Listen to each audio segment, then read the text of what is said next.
آقا از یک مسئله، یه چیزی که مرگ یکی از عزیزان گرفته و طبعا باید ناراحتی باشه، او جز خدا نمیبینه، جز لطف خدا نمیبینه، چون به خدا خوشگمانه.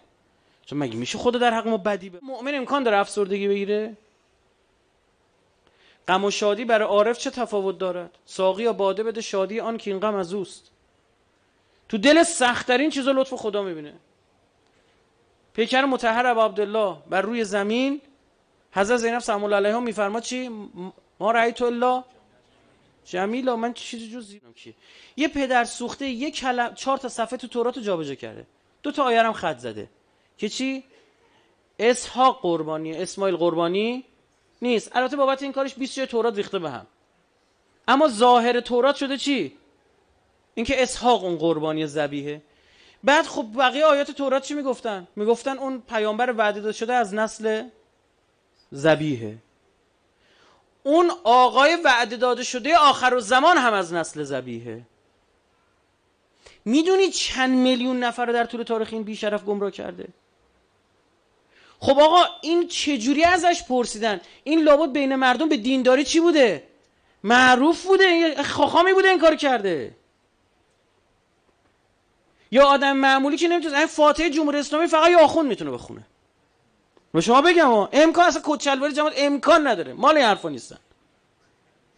اسلامو فقط یک نفر در لباس اسلام میتونه بزنه زمین. اینا خیلی مهمه ها. هیچ کسی نمیتونه. ببین امام در مورد ابو هریره دید چی میگه؟ امام میگه اگه روحانیونی مثل ابو هریره هر جا دیدید عمامشون رو بندازید پایین. میگه من نمیگم خیلی بزنیدشون، خیلی جدی داره امام صحبت میگه، من نمیگم خیلی بزنیدشون، اما عمامه رو حتما بندازید. میگه بزنید عمامشون رو بندازید، برای اینکه اینا به اسم لباس پیغمبر دارن چیکار میکنن؟ ببین این افراد خطرشون خیلی اشقل آخره، یعنی تو امت آخر زمان از این شقی‌تر وجود نداره. بقول که از علما میگفتش که هر چقدر ما بد باشیم دیگه اون جایگاه و اشقل آخرین یه نفر بر خودش گرفته، یه رتبه از اون بالاتریم هر چی باشیم بالا. ببین اگه من خواستید بکشید وقت سرمو ببرید از بیخ از اینجای گردن ببرید. گفت برای چی؟ گفت کلا رو میچینه تو چشمش سرم. ببین آدم دغدغش چیه؟ معلم دیگه سر کلاس یه سوالی می‌نویسم که تو امتحان میادا، میبینه تو در و دیوار میگه پنجره رو نگاه میکنه، میگه دارم میگم تو امتحان میادا، بعدم باز نهی بگی من چرا این سخت بود فلان بود بهمان بود، خدا همینجوری میگه بابا من همین هاذا الحدیث، همین این آن نه این. میگه چرا داریم روغن مالی میکنی؟ چرا ماست مالی میکنی؟ فکر کن چی بهت گفتم. تا پاک نشی امکان نداره دسترسی پیدا کنی. یک قبیله رو در آفریقا هست، بزنید تو اینترنت میاد، اینا یه دستشون اینجا تکیهگاه میذارن حالت، بعد بقیه پاشن اینجا دراز میکنن اینطوری میخوابن، سرشون رو زمین نمیذارن. این برای دانشمندا سوال شده بود که اینا چه اینجوریان. بررسی کردن آقا اون منطقه که اینا بودن نمیدونم چطور بوده، مورچه داشته، اینا چون مورچه تو گوششون میرفته اجداد اینا به این نتیجه رسیدن و بچه‌هاشون هم همینجوری بار می آوردن. یعنی دیگه مورچه کلا مشکلش برطرف شده بود، نبود اینا همینجوری میخواد. ما عادت کردیم به یه سری چیزا، اول بس برای خیلی ما گناهامون اصلا عادت کردیم به گناه، عادت کرده طرف به هیزی، عادت کرده به دروغ گفتن، اصلا کسی کاریش نداره. میگه میمیره آقای خالی رو بر چی بستی؟ اللهم صل علی محمد و آل محمد. اعوذ بالله من الشیطان اللعین الرجیم. بسم الله الرحمن الرحیم. سلام علیکم و رحمت الله. عرض ادب محضر شما و آرزوی قبولی طاعات و عباداتتون. خب ما دیشب در مورد یعنی مقدمه از 3 جلسه قبلتر گفتیم در مورد اهمیت خلقت عقل و تا اینجا آمدیم که ما هممون وقتی به دنیا میایم عقل مطبوع داریم که بخشی از عقل مطبوع رو برخی همین غریزه میدونن، اما کلا یک واقعیتی که ما وقتی به دنیا میایم با هم متفاوتیم. حالا امشب اینو کامل باز میکنه و چیکار باید کرد و اصلا آمدیم که مسیر رو درست بشناسیم. مبنای بهش جهنممون، قبولی طاعاتمون، عباداتمون همه چی عقله. آدم بی عقل صدی نماز بخونه نه فایده داره و هر لحظه ممکنه اصلا اون عباداتشو به یک لحظه باطل کنه، چون ضمانتی هم وجود نداره. امام در شرح جنود عقل و جهل عرض کردیم که این مبنای ما یک روایت هست از امام صادق به سماعت ابن مهران. حضرت فرمود هست تو هم باب اول اصول کافی باب عقل این روایت هست و اونجا حضرت میفرمود که اگر شناختی سپاهیان عقل، جنود یعنی جمع جند، ارتشیا، سپاهیا، سربازان عقل و شناختی و سربازان جهل و شناختی هدایت میشی. و این خیلی مهمه دیگه. آقا ما یا تعارف داریم مثلا بهش جهنمی وجود داره خودمون سر کار گذاشتیم شوخی داریم میکنیم، یا تعارف داریم که میگه آقا فرمایش امام معصوم باید گوش کرد ها، یا اگر واقعا اعتقاد داریم باید تنمون بلرزه که امام صادق داره میفهمه اگه میخوای هدایت بشی راهش اینه. بعد ما چقدر اینا رو میشناسیم اوضاعمون خرابه، که انه انگار غریزی داریم دین مداری میکنیم. این نمیشه که. ببین یا اینا جوکه یا واقعیته. جوک نیست، اگه واقعیته بعد چرا انقدر ما شلیم؟ آدم تنش میلرزه. اگر با افزایش قوت و قدرت عقلانیت ما باعث میشه ما جایگاهمون در اون دنیا خیلی بهتر باشه، اصلا باید صبح و شبونو بزنیم مثلا همین کار. با چه فایده داره من 70 سال عبادت بکنم به خاطر نداشتن یه گریدی؟ دیدی بعضی وقتا بلا تشبیه اصلا قابل قیاس نیست. بعضی دیدید به خاطر داشتن یه مدرک تحصیلی اصلا گرید درجه اون کارمندیشون رو اصلا کلا عوض میشه، حقوقشون از یک مبنای دیگه حساب میشه. خب چرا این کار نکنیم؟ من که گفتم بلا تشبیه چون من این درس آموزی دانشگاهی رو توش عقلانیتی در نمیاد. حالا بهتون میگم چرا. آقا اون دوربینو بپا. من بعد سخنرانیمو بکنم حواسم به تصویر باشه به صوت باشه مستمعینو بپام. خدمت شما عرض بشم که امام خمینی در مقدمه شرح جنود عقل و جهل میگه که باید ما اینا رو این مسائل به عموم مردم بشناسونیم، به عامه مردم، فقط برای خواص نیست که علما بخونن خودشون کیف بکنن برای خودشون حال کنن، نه اصلا وظیفه است باید به گوش مردم برسونیم. من عرض کردم دیروز چقدر مثال زدم که ببینید چقدر بی عقلی بین جامعه اصلا خود ما ساری و جاریه و اصلا بهش دقت نمی‌کنیم چون عادی شده، مثل غذایی که سوخته چون از اول تو خونه بودیم حالیمون نبوده. یه نفر از بیرون میاد به ما نگاه میکنه، اصلا یه سری رفتارهای خود ماها داریم سبک زندگیمون انقدر غلطه، یه نفر بیرون میاد نگاه میکنه اصلا تعجب میکنه، مثلا شما ایرانی چه اینجورید؟ رانندگی ما رو میبینه تعجب میکنه، فضولی کردن ما رو تو کار همدیگه میبینه تعجب میکنه، فکر میکنه اسلام اینجوری. حالا بیا هی براش صدی آیه قرآن بخونه بعد بگم آقا ولا تجسسوا. تعجب میکنه میگه شما چه اینطوری هستید؟ پس اینا لازم کاربردیه. جنود عقل و جهل تو همه ما هست، بالقوه است، ما باید بالفعلش بکنیم. و جهل وقتی عصیان میکنه، وقتی فعال میشه، بالفعل میشه در واقع دیگه. و باید جلوشو گرفت، افسار انداخت گردنش، رامش کرد. بعد بفهمه در خانه اگر کس هست یک حرف بس هست. شیطونم تا موقعی که این قوا میاد دست میزن رو همینا و اوناش که بالقوه شده رو بالفعل شده رو بیشتر برمیره. اگر ما به مرحله‌ای برسیم که بتونیم این فضایل اخلاقی رو در خودمون جوری پرورش بدیم که به اون اصلش برسیم، دیگه نمیتونه کاری بکنه.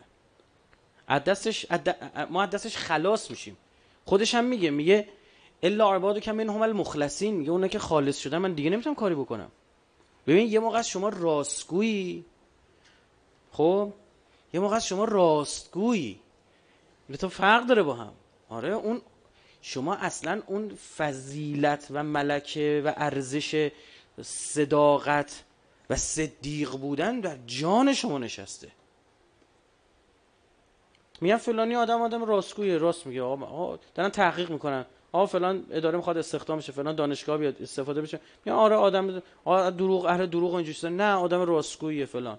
این راستگویی به این معنی نیست که اصلا امکان نداره دروغ بگه، اما بعضی افراد هستن در موردش دیدی مردم چی میگن، یعنی امکان نداره آدم دروغ بگه.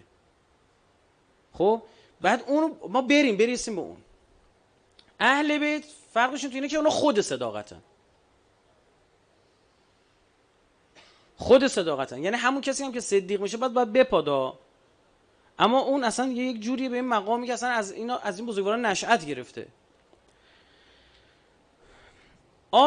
حضرت آدم، امام خمینی میگه آدم اول، یعنی اون آدم به ما هو آدم، یک نمادی است در واقع، تجلی اسماء الله در اون میگه و علم الآدم و اسماء کلها، بهش داد دادن، تجلی او در. و ابلیس شد نماد جهل، اون شد نماد عقل، این شد نماد چی؟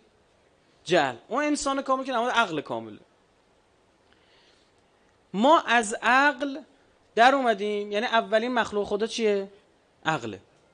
از عقل در اومدیم، اول خود حالا ذات اقدس الهی در نظر بگیرید، بعدش عقل، بعد عالم مثال، بعد حالا عالم چی؟ طبیعت، این ملکی که الان توش هستیم. خب ما چند لایه به قولی رد کردیم، اومدیم تو این پایین ترین حالت، یعنی عقل از اون حقیقت باطنی خودش الان ظاهر شده در قالب چی؟ یک انسان. کاری که ما باید بکنیم چیه؟ انا لله و انا الیه، دوباره از همین ظواهر و از این کثرتی که وجود داره دوباره برگردیم به اون حقیقت چی؟ واحد. از کثرت دوباره برگردیم به وحدت. یعنی کثرت دور تا دور ما رو گرفته، میلیون ها میلیون موضوع، مطلب، شیء هست که حواس ما رو پرت خودش میکنه، میلیون ها میلیون. تا آخر زمان هم بیشتر میشه، جذابتر میشه، رنگ و لعابش بیشتر میشه، نحوه انتقالش هم بیشتر میشه، یعنی با این رسانه هایی که وجود داره. نباید اینو حواستو پرت بکنه. نهایتش اینه که اون خوباش هم باید فقط سورس بده به خدا. یعنی شما بگی آقا خب بر بین گل، بین نمیدونم زیبایی این منظره، بین مهربانی مادر، بین همه اینا یه چیز شما میبینی، خدا. حضرت سلیمان اینجوری بود دیگه. مثلا برخی از مفسرین من اعتقاد دارم خیلی بد برخورد کردن با این پیامبر الهی. حضرت سلیمان هر چی میدید یاد خدا میافتاد. مورچه حرف میزنه یاد خدا میافته. ها دیدید؟ اوابه، یعنی بسیار رجوع کننده به خدا. هر چی میبینه یاد خدا میفته. در مورد ظاهرا میرزا جوادآلی ملکی تبریزی دیگه، میگن ایشون توی روز قدیر مهمانی میگرفت، صبح تا ظهر مردم میومدن و بالاخره عیدی و اینجور مسائل، و بعد ناهارم میداد. یه پسر فاضل طلبه خیلی خوشگل و خوشتیپی هم داشت. این رفت میواره بشوره پای اون سرداب و حوض چی بود، همونجا افتاد مرد. زنش خودش رو رسون بهش گفت پسرمون مرد. گفت ساکت. اصلا زن بعیده بتونه تحمل بکنه همچین تصرف کرد در او چطور بود. زن ساکت شد. گفت هیچی نگو. مهمونی برگزار شد، تموم شد. بعد که این خودیا مونده بودن و دیگه گفتن آقا این جنازه رو چیکار کنیم و فلان، گفت من ممنونم از خدا که بعد این از آقا من ممنونم بعد این همه سال که من عید قدیر مهمونی میگرفتم، امسال من عیدی داد. آقا از یک مسئله، یه چیزی که مرگ یکی از عزیزان گرفته و طبعا باید ناراحتی باشه، او جز خدا نمیبینه، جز لطف خدا نمیبینه، چون به خدا خوشگمانه. چون مگه میشه خدا در حق ما بدی بخواد؟ میرید چرا؟ چون عالمی است که میدونه که حضرت خضر اومد زد بچه یه مرد و زن مؤمنی رو چیکار کرد؟ کشت. استدلالش هم چی بود؟ گفت اگه این بزرگ میشد اینا کافر میکرد. میگه خدایا هم برای اون بچه خوب بود، شاید همچین چیزیه نمیدونم چیه، هم برای من و مادرش خوب بود، ممنونتم همچین نعمتی به ما دادی. ببین واقعا این ستودنیه همچین آدم به همچین فهمی برسه، به همچین درکی برسه. آیا ما با خدا خوشگمان هستیم؟ مثلا پامون بشکنه بگیم خدایا حتما می‌خواستم ادامه بدم، احتمالاً می‌خواستم بذارم زیر تریلی پدرم درات، ممنونتم از این که یه کار کردین اتفاق. حتما اگه میرفتم به یه گناهی میافتادم. ها این جبرگرایی نیستا که فکر میکنی که الان دیگه کلا با اون چی که داره آدم چی باشه، مثلا دیگه تکون نده خودشو، همینجوری قناعت کنه، هیچ تغییری نکنه. این نه، این نیست. یه همچین کسی اصلا مؤمن امکان داره افسردگی بگیره؟ غم و شادی برای عارف چه تفاوت دارد؟ ساقی یا باده بده شادی آن که این غم از اوست. تو دل سخت‌ترین چیزا لطف خدا میبینه. پیکر مطهر ابو عبدالله بر روی زمین، حضرت زینب سلام الله علیها میفرماد چی؟ ما رأیت الا جمیلا من چیزی جز زیبایی ندیدم. ببین چیزی جز زیبایی ندیدم، مگه زشتی هم هست؟ مگه زشتی هم شما دیدید؟ این چه سوالیه؟ مگه قرار بوده جز زیبایی ببینیم اونجا؟ نویسنده لحوف در مقدمش چی میگه؟ میگه من میتونستم همین لحوف رو جوری بنویسم که تا آخرش با شوق بخونید که چه کرد ابا عبدالله برای رسیدن به خدا. تو این سیر الله چجوری این آدم ها رو کشون برد، چجوری سناریو نوشت، همه کاراش رو حساب کتاب بود، همه حجت ها رو تموم کرد. منتها سبک نوشتار رو ایشون گذاشته بر اینکه مقتل ذکر بشه که در تاریخ چی بشه؟ ثبت بشه. شاید وظیفه افراد دیگری است این کار انجام بدن، اون کارا هم کردن. ما اومدیم دوباره از همون باطن خودمون برگردیم به اون. حالا این صفاتی که ما داریم موقع به دنیا اومدنمون، یه سری صفات ابلیسی است، صفات جهلی است، صفات ظلمانیه، صفات تاریکه. ها بچه به دنیا اومد بخیله، حسوده، شیکموه. درست شو؟ میگن یکی از صفات شمر بن ذوالجوشن لعنت الله علیه شیکمو بودن بودا. می‌دونستید؟ به وقتی تو میگی ولعن الله شمرا، لعنت بر شمر، خود شمر که موضوعیت نداره، چه صفاتی شمر رو شمر میکنه؟ تو باید در واقع اون صفات رو لعن کنی، مبادا اون صفات در من و شما باشه و خودمون شمر هم لعن کنیم. اون که شمر رو لعن کرد، بعد داریم یه شمر کوچیکتری در وجود خودمون هم لعن میکنیم. بفهمیم این که میگن شمر جانباز جنگ صفین بوده، این یه هشدار برای من و شما، برای اینکه هیچ تضمین، امثال زبیر برای من شما یه هشدارن، هیچ تضمینی وجود نداره. خب بعضیام هستن که از همون ابتدا میبینی یه سری فضایل اخلاقیشون پررنگه، آدم بخشنده‌ایه، اصلا دروغ نمیتونه بگه، اصلا ارزه دزدی نداره، میترسه.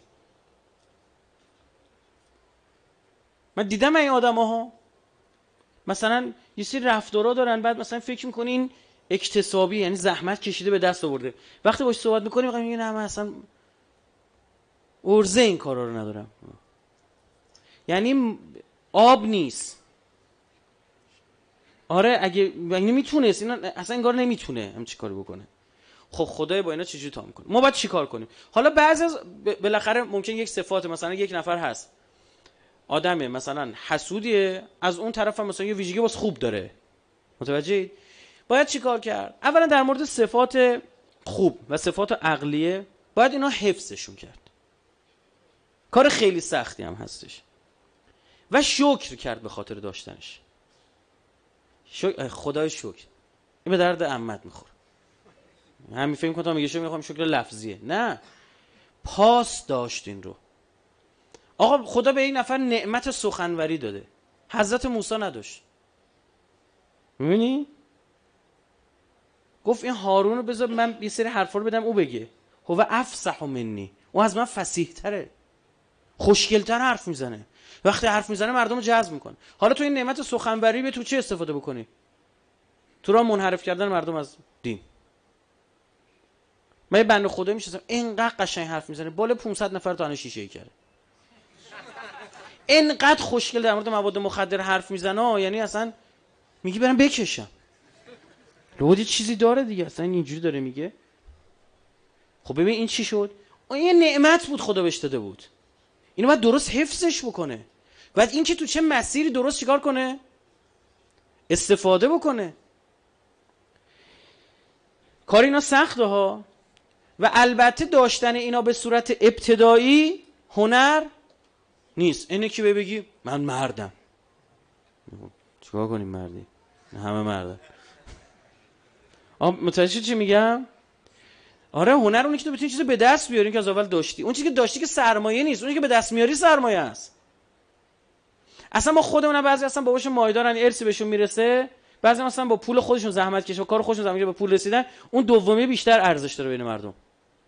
ما دمش کم، میگه نون بازومو دارم میخورم، ها پول مفهم نرسیده.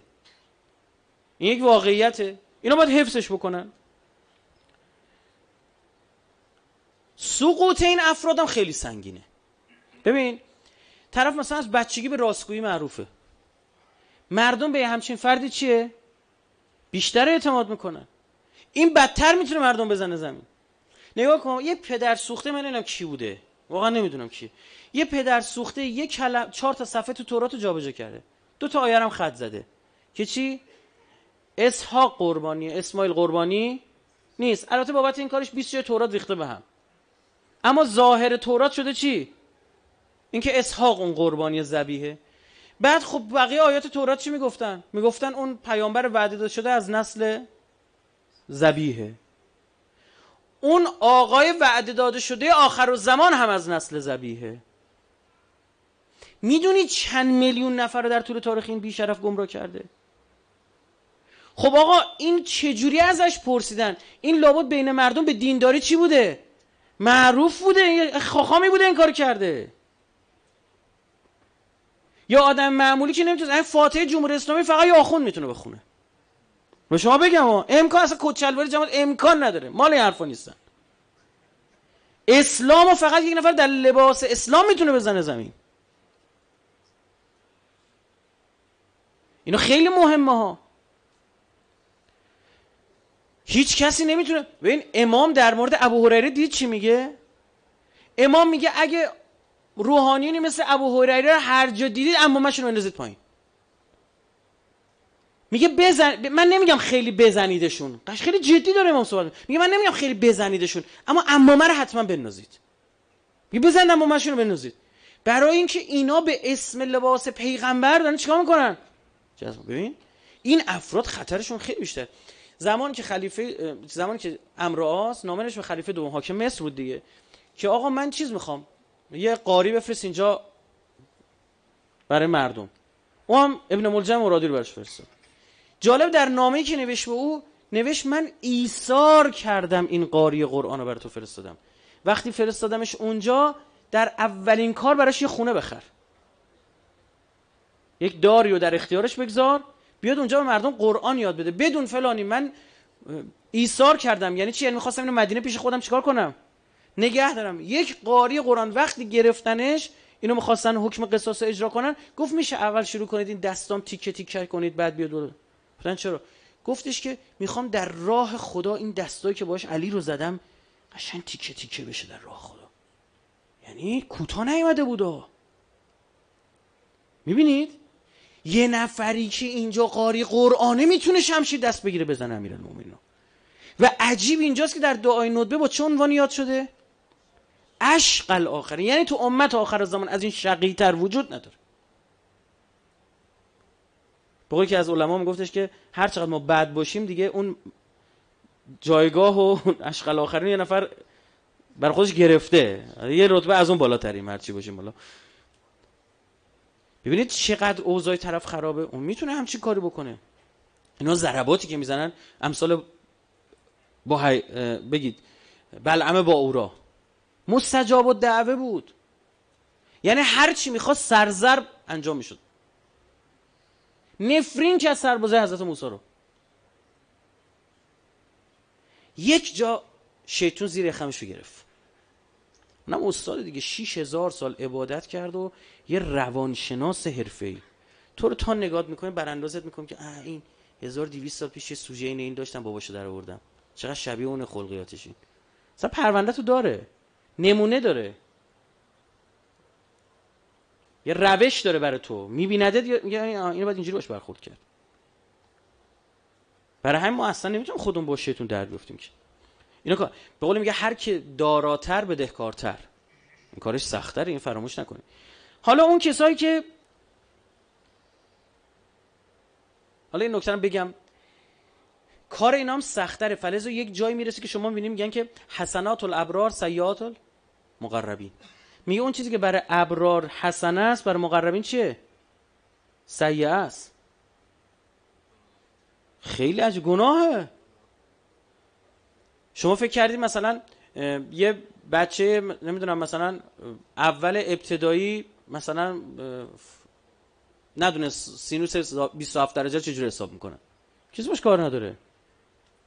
اما اون کسی که درسشو خونده، ماشین حساب مهندسی گذاشتن جلوش، ازش میخوان. حضرت یوسف علیه السلام دیر از آن مرکب پیاده شد. همین پیغمبری از نسلش گرفت. حضرت یوسف توی زندان به اون بابایی که خوابشون رو تعبیر کرد گفت میری برای اون سفارش شما رو. تموم شد. 8 سال 13 سال تو زندان خدا چپوندش. حالا ما به این نفر میگیم آقا داری میری مثلا سفارش ما رو بکن. گناه برای ما؟ نه.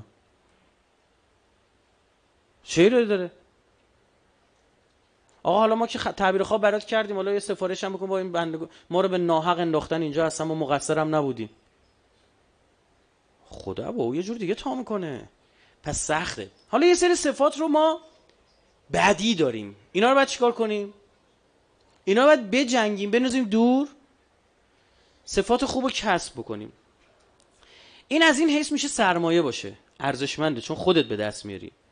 بعد خیلی هم به جورایی حتی لذت بخشی هم داره. میدونی چرا؟ به خاطر اینکه تو مثلا 15 سال جنگیدی که دروغ رو در خودت ریشه کن کنی. اون اواخرش که دیگه داشته ریشه کن میشده، مثلا یه ماه بوده دروغ نگفتی، یه جا دهنت یه دروغ پریده بیرون، آتیش میگیری دیگه.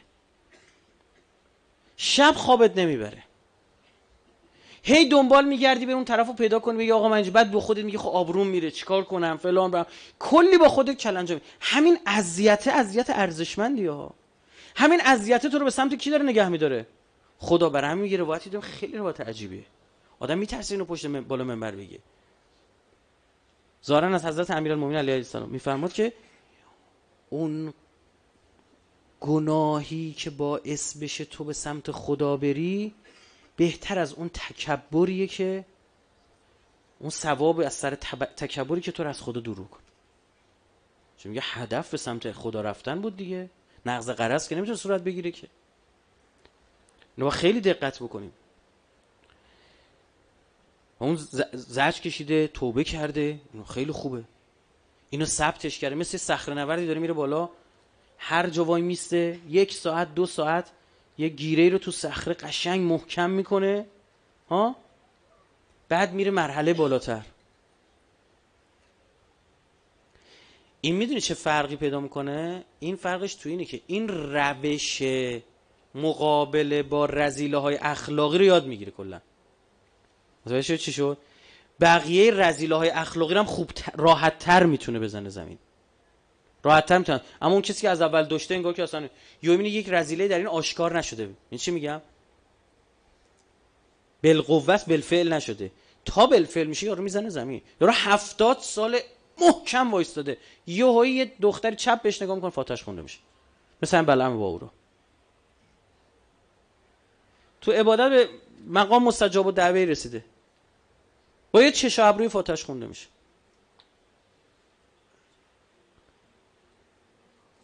اما این کسی که جنگیده چون خودش اونور دیده، به قول شیطونی ها رو بلده، پدر سوختگی ها رو میشناسه، میگه این سوژه جدید این شیطون ها خوش این کار است. ما تجربه هم که ما این بچه‌هایی که دور و بر ما هستن و به قول این بچه‌هایی که تغییر پیدا کردن، به خدا خیلی جاها بیشتر راحت‌تر میتونی بهشون کار بسپاری، بهتر برات انجام میدن. متاسفانه میبینی تو بچه‌هایی که مثلا از ابتدا خوب بوده محکم بوده، مثلا میبینی یک سری رذیل‌های اخلاقی، همه نه ها، بعضا عرض کردم وجود داره، خیلی مثلا مغرورن، فکر میکنن مثلا الان بنده خدا و نماینده خدا رو زمین همینان، همه رو بر مبنای خودشون میسنجن، همه نمازها با نماز اینا سنجیده میشه، همه عقاید با عقاید اینها باید سنجیده بشه. یک جور اصلا یک دیکتاتوری درشون میبینه به وجود میاد. اما اون بچه که اون گذشته رو داره میبینید نه، چون بدترین این رذیله ها اون شیطون زد زمین چی بود؟ تکبر. قرآن هم دیدید خدا هم جایی که با ابا و استکبره، فرعون میگه مستکبر بود، شیطون میگه مستکبر بود. 6000 سال ما جمع بزنن هممون 6000 ساله میتونیم عبادت بکنیم. یه سجدهش 2000 سال طول کشیده، یه جا سقوط میکنه. چرا؟ چون شیطان اصلا نماد جهل ها، تمام آن عبادت ها جاهلانه است. آدم جاهل نسبت به حق نمیسنجه، نسبت به داشته خودش میسنجه. دقت کنید. یعنی مثلا وقتی یه نفر میارمش میگه که او رو نسبت به حقیقت نمیسنجه، میگه که نسبت به من، مبنا منه، مبنا خودشه، نسبت به نژاد خودش، نژاد خودش بهترین نژاد. تمام این نژاد پرستا آدم احمقی هستن. جاهل به من، یعنی پان ترک میخواد باشه، پان فارس باشه، میخواد هر خری میخواد باشه، پان خر میخواد باشه. اینا واقعا بعضی موقع من تو این کانالای تلگرامیشو میرم چرخ میزنم، میزان حماقت و خریت اینا رو میبینم. مثلا یک نژاد بر یک نژاد دیگه برتری. خب احمق، رو چه حسابی حرفو میزنی؟ چی داره که مثلا این نژاد بر نژاد دیگه؟ ها عین حرف شیطونه. شیطون مقایسه کرد، گفت من از این بهترم. گل دید اونو، اسماء الله رو ندید، همه چی بر مبنای من. اول من قاس هو ابلیس، یا اولین کسی که مقایسه کرد ابلیس بود. ماها خیلی دچار مقایسه ایم. طرف اومده کنار نشسته داره نماز میخونه تو مسجد، اصلا نمازمون تموم شده، اصلا سر نماز چه تون نماز میخونه. و به تو چه؟ نگاه کن، اصلا سر بعضی رو نگاه میکنه میگم مثلا چی؟ والا به خدا تو چطور به خود اجازه میدی قضاوت بکنی؟ از کجا معلوم؟ شاید صدها فضیلت اخلاقی داری که تو خبر نداری. علم غیب داری؟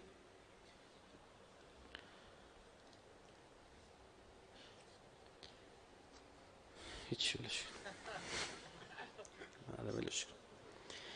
امام میگه که، امام خمینی میگه که باید این رو از حالت عقلی، از حالت باطنی که به حالت ظاهر کشیده شده، دوباره از حالت ظاهر برگردیم به حالت باطن و باید نشأه تغییر در همه ما سعی بکنیم اون رو به استفاده کنیم. یعنی واقعا فکر تغییر باشه و بشناسیم تغییر به سمت چی. اون که الان بهتون میگم از کجا، مبنامون از کجاست، عرض میکنم خدمتتون. و نکته دیگه که اولم اینو دقت کنیم، ما خودمون باید خودمون رو خوب کنیم. دایه مهربونتر از مادر وجود نداره. ما خودمون باید خودمون رو خوب کنیم. از این اصلا هیچی. اینو به شما بگم پیامبران الهی هم نهایتا کاری که میخوام برای ما بکنن تا یه حدود کمی اطلاعات به ما میدن، میگه اگه نمیدونی این، بقیهش تذکره. همه اینا رو ما خودمون میدونیم. دزدان میدونن امانت داری خوبه، به پیر به پیغمبر پولی رو بدزدن بخوان یه جا قایم کنن امانت بدن به یه نفر، به دزد دیگه نمیدن. فهمی چی شد؟ میدن یه جایی که برگردونه. ظالم ترین حکومت هم عدلیه دارن، همه خوبی رو میشناسن، نه اینکه نشناسن. که ما خودمون باید خودمون خوب، باید به فکر خودمون باشیم. هیچکی بر تو دل نمیسوزه. الان باید بگم اون دنیا ننه بابات هم نمیشناسن، بچه‌ت هم نمیشناسن. یوم یفر المرء من اخی، داداشت نمیشناسن. هیچکی بر خود دل بسوزون، شروع کن خودتو تغییر بده. بله سخته، مثل ترک اعتیاده، عادت کردیم با یه سری از خلقیات، عمر گذروندیم، اما باید تغییر بکنیم دیگه. قرآن میفرماد انک، به پیامبر داره میفرماد انک لا تهدی من احببته. یا رسول الله فکر نکن تو هر کیو که دوست داشته باشی میتونی هدایت کنی. این معنیش چیه؟ تا نخواد نمیشه. اون خودش باید بخواد که هدایت بشه و یه نرود میخواهن در سنگ. ابو جهل، ابو لهب، این جونورا دیگه نمونه هاشن دیگه. با چی کارش بکنی؟ اسمش روشه ابو جهل، ولی اسمش روشه دیگه. با بارها گفتیم عبدالله بن مسعود اومد بالا سرش بعد از جنگ که زخمی شده بود، گفت ببین اگه من خواستید بکشید وقت سرمو ببرید از بیخ از اینجای گردن ببرید. گفت برای چی؟ گفت کلا رو میچینه تو چشمش سرم. ببین آدم دغدغش چیه؟ عجیبه. اینو تو فکر کن مثلا بعضی آخه مجبورم ببخشید اینجا، بعضی مثلا ما رو میگم میگه آقا خوشحاله ای کاش مثلا تو دفترتون بودیم سوالامونو میپرسیدیم. بعد میگم آقا مثلا تو فکر کن عموی پیغمبر خدا باشی، از این سعادت بالاتر؟ میگه به بهانه که عموشم صله ارحام دارم میام بهش سر میزنم. تو عموی پیغمبر خون به دل پیغمبر، جا به یه جای رسیدگی جز مواردی که خود خدا فوشش داد، تبت یدا ابی لهب و تب، اسم برد. خود آدم باید بخواد، ولو بچه امام هادی باشه، جعفر کذاب. امام حسن عسکری آقا صاحب زمان قایم میکرد دست این، میومد تو خونه امام حسن عسکری به بهانه صله ارحام آمار این که امام زمان به دنیا آمده یا نه رو بگه، مخفی میکردن آقا صاحب زمان از این آدم. من یک جایی حضور ذهن ندارم کجا بودم و تو یک منبعی داشتم میخوندم حتی در مورد مشروب خوردن اینا مطلب خوردن. نطفه امام معصومه، لقمه امام معصوم خورده، تو خونه امام معصوم بزرگ شده. ای رسول خدا انک لا تهدی من احببت، تو نمیتونی کسی که نمیخواد، ولکن الله یهدی من یشا. یشا هم گفتیم فعل چیه؟ دو طرفه است، یعنی او بخواد که من هدایت کنم تو واسطه فیضی، وگرنه ما خودمون باید به داد خودمون برسیم، خودمون باید دائم به خودمون تذکر بدیم. بارها گفتم، دیشب گفتم آیت الله برجا میفهمون که اگه به خودتون زیاد تذکر بدید ملکه ذهنتون میشه. ای بابا این چه دروغی بود من گفتم، ای بابا این چه بی احترامی بود من کردم، ای بابا باز دوباره سر بدم مادرم صدامو بلند کردم. بگو به خودت، این تأثیر داره، فاصله میندازه بین تکرار این عمل اشتباه، رقیق ترش میکنه، کم رنگ ترش میکنه. این تکرار بکنید. آه چرا من بی خود عصبی شدم؟ بشکن خودتو. طرف اومده من تماس گرفته، من دیروز کم بوده بابامو بزنم، گفتم چرا آخه؟ و رو مخم رفت. بعد گفتم پناه بر خدا، گفتم رو مخم نمیره هیچی یا خوبی ما. گفتم خب هنر کردی رو مخت نره باش خوبی، آدم رو مخش نره با غریبه تو خیابونم میری مردم میزنه همش کنار دارن رد میشن باهات کاری ندارن، آقا بیا من میخوام بزنمت. همچین چیزیه مگه؟ هنر اونجاست که رو مخت بره. از کجا اولا معلوم نیست که تو بر حق بودی یا او؟ فرضاً که چی؟ تو بر حق بودی فرضاً، بازم حق نداری همچین کاری بکنی. گفتم برو دستشو ببوس. گفت خجالت میکشه. نه کی خجالت میکشی؟ گفت نمیدونم یه حسی دارم. اون کار شیطونه. همونجا اگه شیکوندی نفس یکی از این زنجیراش کنده میشه. چون کنده میشه تو امکان تحرک بیشتری پیدا میکنی، دست رسید به اون فضیلت اخلاقی بعدی راحت تره. علمای علم اخلاق میگن هیچی مثل مخالفت با نفس سازگار نیست، هیچی. حال اینو بگیرید، نذارید نمیشه بفهمونید. در خانه اگر کسی هست یک حرف بس هست. آیه قرآن نحن اعلم بما یقولون، آره ما بیشتر بهتر میدونیم اونا چی میگن، عالم تریم. و ما انت علیهم بجبار، تو نمیتونی بری مجبورشون کنی که. فذکر بالقرآن من یخاف وعید، با این قرآن بهشون تذکر بده از اون کسی که از روز قیامت میترسه. و کار پیامبر چی بود؟ تذکر، یعنی میدونه، یادآوری کن. فذکر فما انت بنعمت ربک بکاهن ولا مجنون، فذکر ان نفعت الذکر فذکر انما انت مذکر. چقدر آیه داریم تذکر بده. ما نیاز به تذکر داریم. گفتم مثلا تو خونه نشستی غذا میسوزه، آروم آروم چون میسوزه متوجه، یه نفر از بیرون میاد تذکر میده، میگه بوی سوختنی میاد. بعد جالب دیدی واکنشمون آروم بلند نمیشیم، یهویی میدویم. ما نیاز به تذکر جدی داریم. حالا چطور باید ما به باطن برگردیم؟ میخوایم بریم از یه عالم ظاهر. ببین پس عقل در عالم باطن از حقایق باطنیه اومد در اثر این خلقت. حالا تو حدیث امام صادق میفرماد خدا به عقل گفت برو. این برو یعنی همین بیا تو دنیا. و بعد فرمود چی؟ برگرد. این برگرد همین کاری که ما باید بکنیم. دوباره از همین کثرت، این همه تعداد، این همه داده های اطلاعاتی که دوره برمونه، برسیم به دیتابیس اصلی. متوجه شدید؟ به اون اصلی باید ببین. چطور ممکنه؟ این خیلی مهمه. قرآن کلیدشو داده. معصومین هم فرمونه.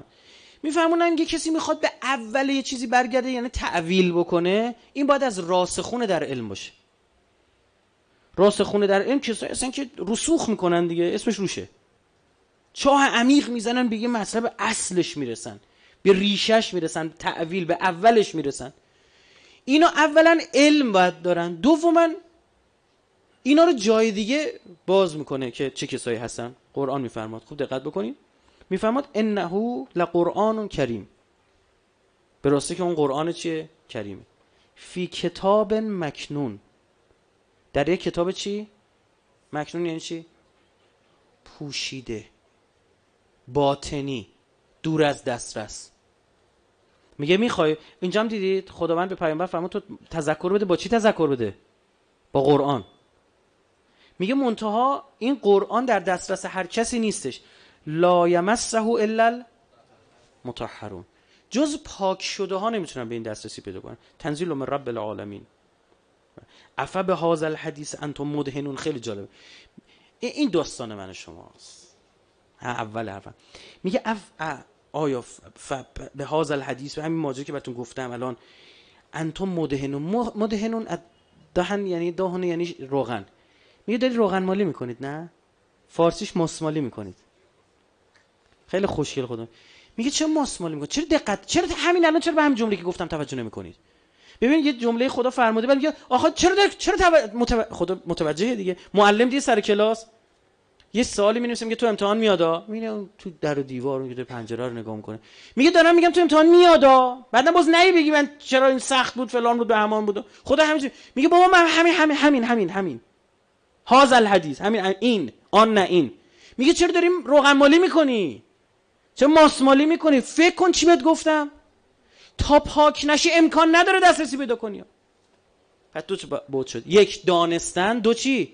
پاک شدن. ممکنه شما سالها درس دین بخونی اما رو تزکیه نفست کار نکن، امکان نداره عاقل بشی، نمیده بهت. فلذا مثلا اسم اعظم چیه؟ فکر می‌کنی 4 تا کلمه است، هر کسی بگه استفاده کنه تمومه. این کلید نیستش که هر کسی دستش بشه بندازه درو وا کنه که.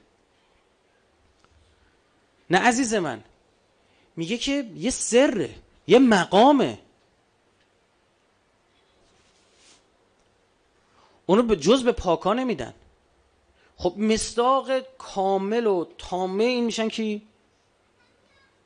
و یطهرکم تطهیرا. اصلا در تفسیر راسخون فی العلم امیرالمومنین مثال زدن پیامبر، مثال که نه معنیش یعنی علی.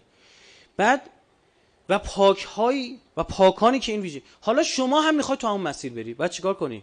یک، معرفت دینی تو زیاد بکنی، درست شد؟ معارف دینی تو زیاد بکنی. دو، تزکیه نفس انجام بدی. این نفس رو باید رامش بکنی، نباید بذاری وحشی بازی در بیاره، نباید بذاری لنگ و لغت بندازه. اگر این کار کنی فایده نداره. اصلا آیت الله العظما شو، مرجع تقلید شو، بشو همون خاخامه. آخرش برمیداری یک کتابی رو برمیداری، چیکار میکنی؟ جابجا میکنی. میلیون ها نفر در طول تاریخ گمراه میشن. تا همین الانش بسیاری از جنگ، من میگم بزرگترین دروغ و مهمترین دروغ تاریخ همین دروغ بوده. یه دونم به حساب اون بابا مینویسن، هر اتفاقی داره میفته یه کپی پیست بر اونم میذارن. اون خیلی برای اینکه تزکیه نفس نکرده. یه لحظه گفته ما از بنی اسرائیلیم، بیایم بپذیریم اسماعیل بوده. ببین چی شد؟ بازم این تکبر، بازم منه. میبینید خیلی ها رو میزنه زمین. فلذا وقتی تا منو نشکنی نمیتونی برسی بهش. قرآن فکر کنم سوره نازعاته، آیه خیلی خوبی داره، میگه فان الجنه هی المأوا. میگه جنت بهش مأوا یعنی خونه، خونت میشه، آسایشگاه و آرامشگاهت میشه. کیا؟ و اما من خاف مقام ربه، اون کسایی که خوف دارن، میترسن، و نه نفس عن الهوا، نفسشون از چیه نهی میکنن؟ بارها گفتیم تو سخنرانی ها، از هوا. هوا گناه نیستا، هر هوایی گناه نیست. یعنی این بعضی موقع مثلا هوس میکنم بستنی بخورم، گناهه؟ نه، هیچ. کجا یه جا بستنی خورم گناه باشه؟ اما یه جا هوسونگیم شده دیگه، اصلا برم همش بستنی بخورم. خب اینا میگه که اون کسی بهش جاشه، اصلا محلشه. خب اون کسی که نفسش رو نهی میکنه از هوا، نه از گناه، معلومه باید از گناه نهی بکنه، اون که عادیه. اما پاتوق، معوا بگیم پاتوق، مال خودش اصلا. ما چقدر به این قدرت رو داریم که این نفسمون ببین نفسمون باید با ما هماهنگ کنه چیزی رو خواست، نه اینکه ما کل کارامون رو باید تعطیل کنیم ببینیم نفسمون چی میخواد. اینجاست ما داریم خودمون شروع کنیم. و ببینید پس اون یک دانستنه، دو تزکیه نفس. فکر نمی کنم در قرآن جایی باشه که خدا 17-18 تا قسم خورده باشه پشت سر هم. ببین زمین و آسمون یکی میکنه. و الشمس و ضحاها و القمر اذا تلاها و النهار اذا جلاها و اللیل اذا یغشاها. همینطور 17-18 تا قسم. قد افلح من زکاها. کسی برد رستگار شد که چیکار کرد؟ ظرفشو شست. این همه قسم رسید بر همین تزکیه، پاک شدن. ما باید به سمت پاکی بشیم. تو فکر می‌کنی بعضی خیلی جالبه میگن آقا یه ذکری نیست مثلا بگیم یهویی مثلا این فکر می‌کنه هری پاتره، نمیدونم این چیزا ما نداریم تو اسلام ها، این داستانا، این قصه ها، این خبرها نیست. مقامه، باید پاک بشه، نفسه بفهمه، بعد آروم آروم بعد جالبه میبینه همون اطلاعات علمی که بهت میرسه، خوب دقت کنید، اطلاعات علمی که بهت میرسه میبینی در حالت پاکی و ناپاکی 180 درجه برداشتات متفاوته. مثال قرآنی براتون بزنم. میگه من ننزل من القرآن ما هو شفاء و رحمت للمؤمنین ولا یزید الظالمین الا. میگه همین قرآن مؤمن ازش یه برداشت میکنه شفاء اوست، اما برای ظالم خسران میره.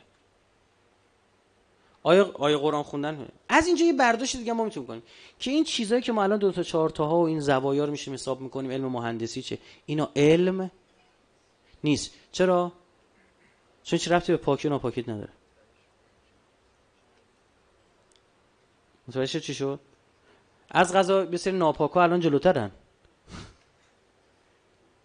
من نمیگم نباید به دست آورده، اشتباه نکنید.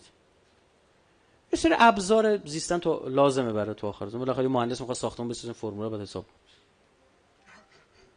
اما اون علمی که تو رو به باطن هستی دوباره برات گردونه، به اون عقل کل دوباره تو رو ارجاعت بده، اون علم رهایی بخشه. وگرنه چه فایده داره؟ هیچ فایده نداره. یه بخش شده این علم. پس ما باید بریم به سمت فهمیدن. این فهم یعنی چی؟ فهم معارف دینمون. بسیاری از مسائل اسلامی باید و نبایده. مثلا نماز بخون، باید، نباید مشروب نخور، باید احترام به والدین، نباید بی احترام به والدین، همین رو زیاده دیگه. خب این باید ها نباید ها یه جوری قوانینه دیگه. آقا باید چراغ سبز این، نباید چراغ قرمز اون. اما معارف دین خیلی اهمیت داره. همینا مهمه، یا برداشت غلط نکنی. اصلا اینا رو تو این باید ها و نباید ها رو با معارف دین میتونی تحلیل بکنی. طرف میونه معارف دینشو نمیشناسه، این خیلی خطرناکه. باید بریم یاد بگیریم. خب معارف دین ما کجاست؟ مبناش چیه؟ خود امام تو توی همین شرح جنود میگه، اما امام هم نگه، همتون میدونید همون چیزی که پیامبر ماترک خودش بود و به جا گذاشت. چی بود؟ ساقاله، قرآن، اطرت. اینجاست که امام صادق علیه السلام میاد 75 تا از سربازای جهل و 75 تا از سربازای چی؟ عقل رو معرفی میکنه. میگه اگه اینا رو داری محکمش کن، خوبا رو، این بدا رو از بین ببر، ببین داری یا نداری. این که دیگه دست خودتونه دیگه. ما بگیم که آقا مثلا من نمیدونم دروغ میگم اینو میگم، خالی نبندیم دیگه، به خودمون دروغ نگیم. ببین اگه میخوایم هدایت نشیم، خب چه کاری، برو حالتو ببر. خب اما اگه واقعا برنامه ریزی کردیم میخوام یه چیزی، خب خودمون از همه بهتر بودیم. ما قشنگ میدونیم چه غلطایی کردیم، تعارف هم نداریم، معصوم هم نیستیم. اونها رو باید سعی کرد. چند سال پیش همینجا یک سخنرانی کردم 6 جلسه به عنوان چگونه گناه نکنیم. چگونه گناه نکنیم در واقع معنیش این بود چگونه اراده خود را تقویت بکنیم، ماها دوست نداریم گناه نکنیم، بلد نیستیم چی؟ اراده ترک گناه نداریم. اگر یادتون باشه نزدیک چه میدونم 20 چند تا روش بود، خاطرم نیست، چندین روش گفتیم که همش این بود که ارادهمون تقویت بشه. اصلا من یه جایی میگفتم که آقا یه سری عادت هایی که دارید توی زندگیتون بذارید کنار. مثلا شما عادت داری بین غذا آب بخوری، با اینکه اصلا خوب هست یا بد هست به لحاظ طب اسلامی که بد است، با اون کار ندارم. بگو من 10 روز با غذا آب نمیخورم. عادت داری حتما غذا چی باشه؟ شور باشه. بعضی دیدید اصلا تو غذا میذاره جا اول نمک میزنه. دقت کردین اصلا نمیدونه ها، اصلا چک نکرده. خب بابا لامصب به چکی کن. موقعی که از این شرکت‌های بزرگ غربی می‌خواسته مدیر فروشش رو انتخاب بکنه، تو کل مصاحبه یک رو دیگه انتخاب کرده. یه روز باش میگه خب بریم حالا آخرین صحبت‌ها رو کنیم، ولی قرارداد با هم ببندیم، بریم رستوران. میرن تو رستوران تا غذا رو میرن، این نمک که میریزه میگه نه. میگه چرا؟ میگه تو نشون میده، این رفتار تو نشون دادی بود آدمی هستی که قبل از بررسی قضاوت می‌کنی. تو به درد شرکت ما نمیخوری، خداحافظ شو. یه سری پر از این عادت ها هستیم، بذاریم کنار. آقا عادت داریم زیر سرمون متکای بلند باشه، اینا گناهه؟ نه. اما یاد میگیریم که چطور به اون نفسمون بگیم ساکت شو، اینجا من حرف میزنم. حال کردم 3 روز گردنم درد بگیره، به تو ربطی نداره. 3 روز سختشه دیگه. یه بنده خدا بود گفت من هر کار میکنم نمیتونم دمر نخوابم. دیدم روایت داریم که خیلی بد و اینجور چیزا، دارم اذیت میشم. گفتم خب شروع کن، سخت میشه. گفتم یه هفته در روز رو مبل بخواب، چون رو مبل نمیتونی دمر بخواب، اینجا قوس میشی برعکس. خب آره، یا باید به شونه بخوابی یا تاق‌باز بخوای پاتو جمع کنی. بعد میگفت اون 2-3 روز اول پدرم در اومد، میگفت صبح اصلا خواب بودم، چون نمیتونستم بخوابم. خانمای باردار نمیتونن هر جوری بخوابن، باید روی شونه خیلی خاص، وقتی میخوان شونه بچرخن باید بشینن، بعد دوباره مثلا خیلی سخته. میبینیم مثلا اون روزهای اول واقعا بهشون سخت میگذره، چون این نوع خوابیدن عادت نداره. من خودم اون زمانی که دانشجو بودیم بغل سر و صدا میکردم، عادت کردم دستم بزنم رو گوشم بخوابم تا صدای این دوستان ما که همه جور صداهایی که شما فکرشو بکنی اینا از 3 نصف شب انگار مثلا روز کله صبح اینا در می آوردن، من دست عادت کردم دست بزنم رو گوشم بخوام. خدا شاهده شاید بگم تا 10 سال گذشته بود من جا اصلا سکوت مطلق بود، اگه دستم رو گوشم نمیذاشتم خواب نمیبرد. یک قبیله رو در آفریقا هست، بزنید تو اینترنت میاد، اینا یه دستشون اینجا تکیهگاه میذارن حالت، بعد بقیه پاشن اینجا دراز میکنن، اینطوری میخوابن، سرشون رو زمین نمیذارن. این برای دانشمندا سوال شده بود که اینا چه اینجورین. بررسی کردن آقا اون منطقه که اینا بودن نمیدونم چطور بوده، مورچه داشته، اینا چون مورچه تو گوششون میرفته اجداد اینا به این نتیجه رسیدن و بچه‌هاشون هم همینجوری بار می آوردن. یعنی مورچه کلا مشکلش برطرف شده بود، نبود اینا همینجوری میخواد. ما عادت کردیم به یه سری چیزا، اول بس برای خیلی ما گناهامون اصلا عادت کردیم به گناه، عادت کرده طرف به هیزی، عادت کرده به دروغ گفتن، اصلا کسی کاریش نداره، میگه میمیره آقای خالی رو بر چی بستی. یه جایی ما 7-10 سال پیش بود یه بنده خدا کنار ما نشست و یه عکسی به من نشون داد، یکم مسئولین داشت قرآن میخوند، عکسی بود. بعد گفتم خب چیکار کنم؟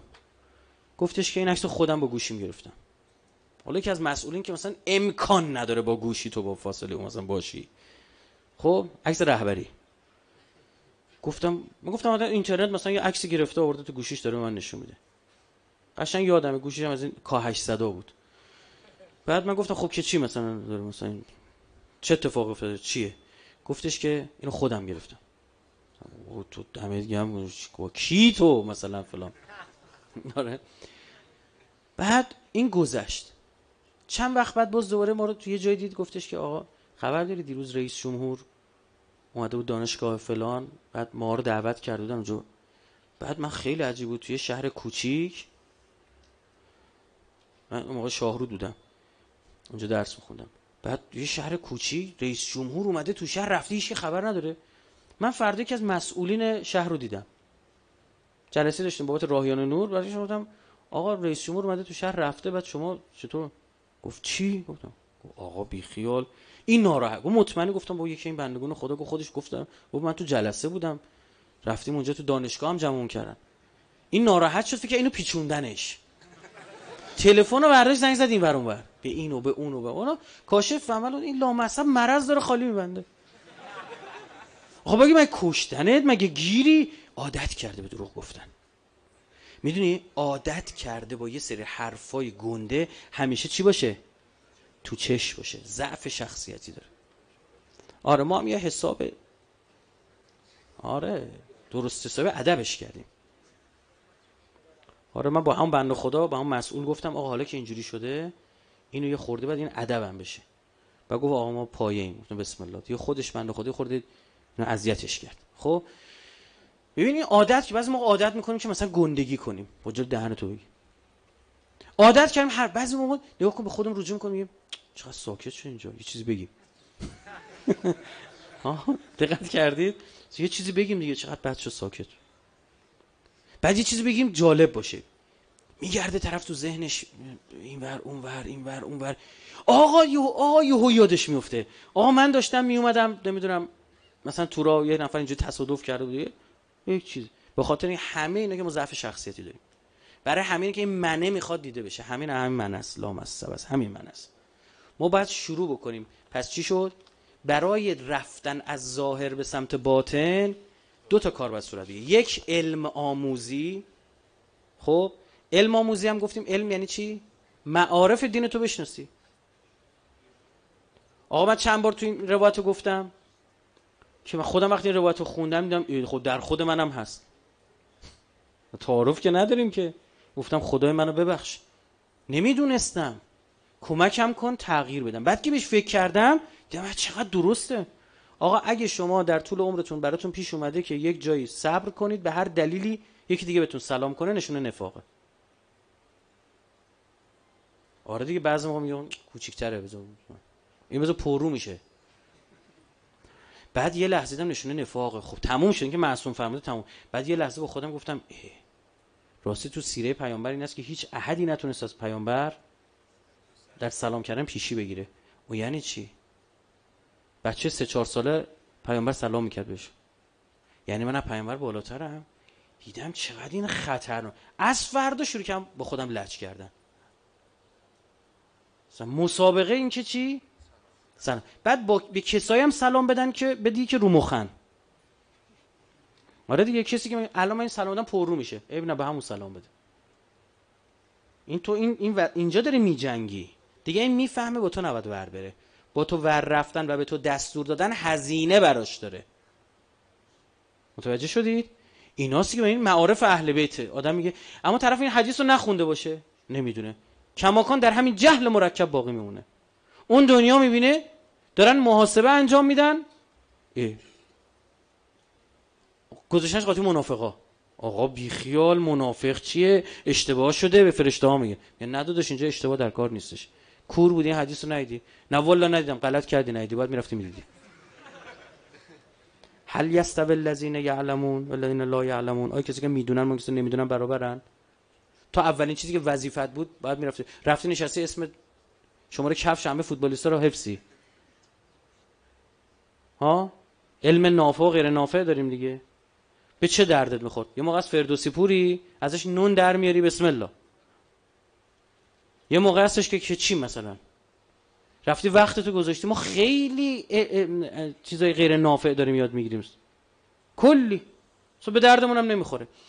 یک عبارتی حضرت امیر داره نکته آخرم عرض کنم خیلی زیباست. حضرت امیر در تعریف راسخونه در علم حضرت این خیلی بحث داره و واقعا هم شاید اصلا صلاح نباشه آدم عمومی اینطور بگی اینا رو، یعنی بحثو باز بکنه، چون در مورد مقامات اهل بیت یه بحثی پیش میاد. اون موقع راسخونه در علم اینه که یک سری علوم رو میرن یاد میگیرن، یه سری علوم رو عمدی یاد نمیگیرن. یعنی انگار یه صندوقچه کنارشون عمدی اصلا درشو باز دم دستشون رو میتونن نمیکنن. یکی گفت امام زمان خودش میدونه کی ظهور میکنه یا نه. گفتی چی شد؟ ها برخی میگن این علم فقط نزد که خداست. پس میگن یعنی امام زمان نمیدونه. ما خدمت یکی از علما رسیدیم ازشون پرسیدیم اینو یه عبارت خیلی قشنگ استفاده کرد، ایشون فرمود که بخواد میدونه. خیلی ها، یعنی 1100 و خورده سال این بر دستت باشه، همینجور بازش کنی میدونی که، اما نکن.